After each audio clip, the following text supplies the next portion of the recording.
toutes et à tous, bienvenue dans cette nouvelle Vendée en direct.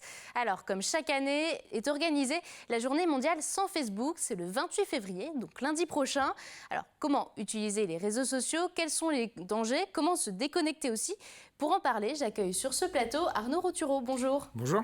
Alors vous êtes animateur jeunesse à Aisnay, aussi membre du dispositif Les Promeneurs du Net, qui vise à sensibiliser aussi sur l'utilisation d'Internet.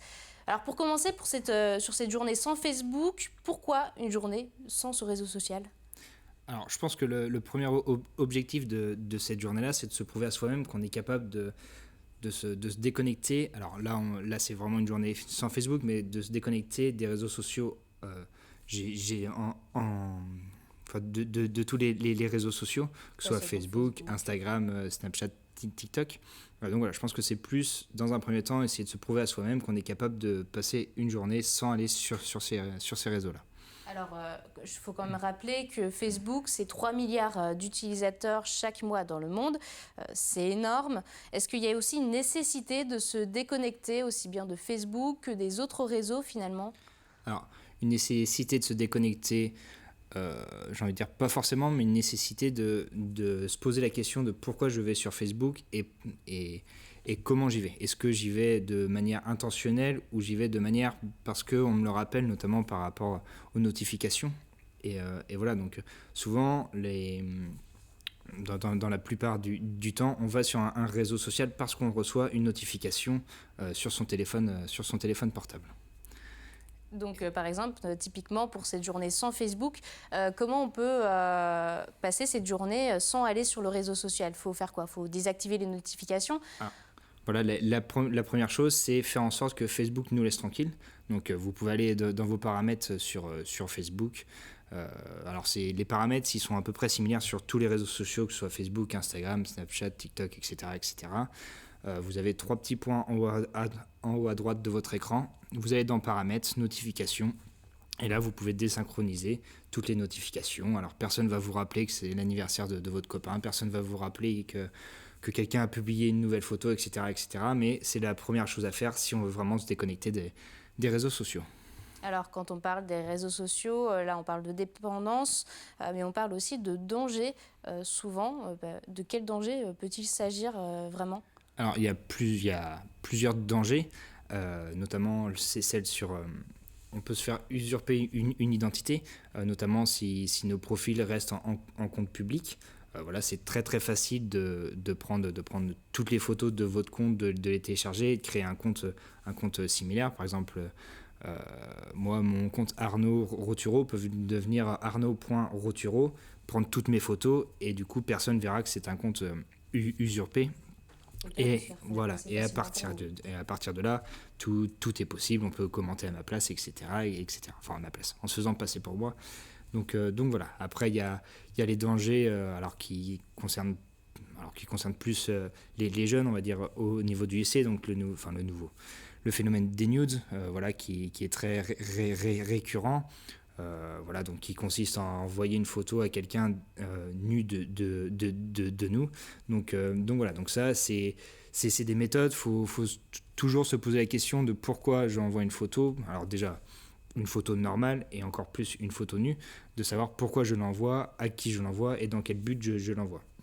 Donc ça c'est vraiment la principale chose à faire, c'est vraiment quand je fais une action sur les réseaux sociaux, c'est pourquoi je le fais et quelles sont les conséquences derrière de mon acte. Quelles pourraient être les conséquences de mon acte ?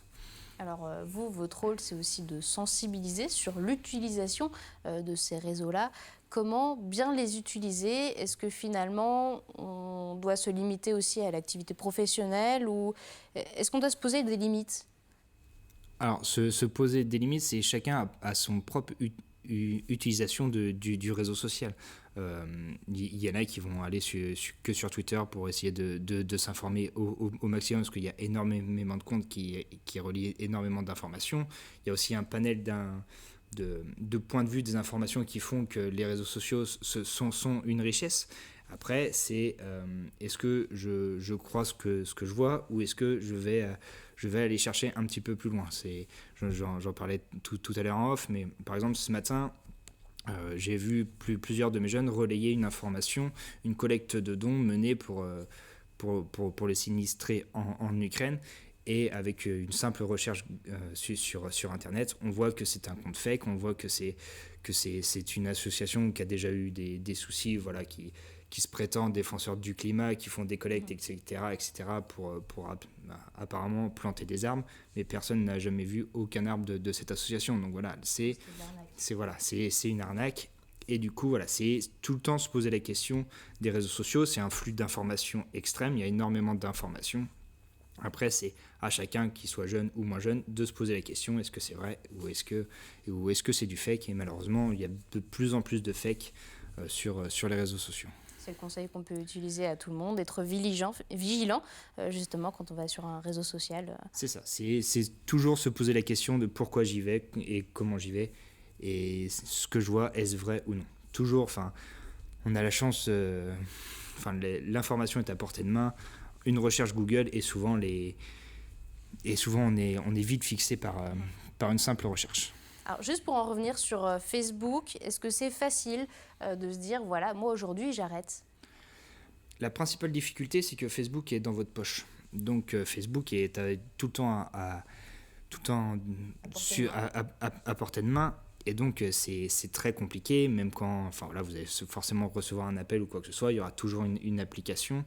Il y aura toujours les applications sur votre téléphone portable.